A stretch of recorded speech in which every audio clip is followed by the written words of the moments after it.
In this video I will show you how to clear your liked videos on TikTok. Make sure you watch this video to the end. Okay, let's talk about the tutorial.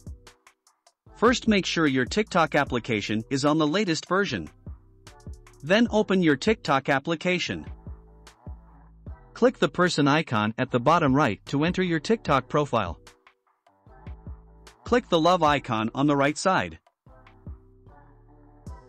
In this section, you can see a list of all the videos you've liked.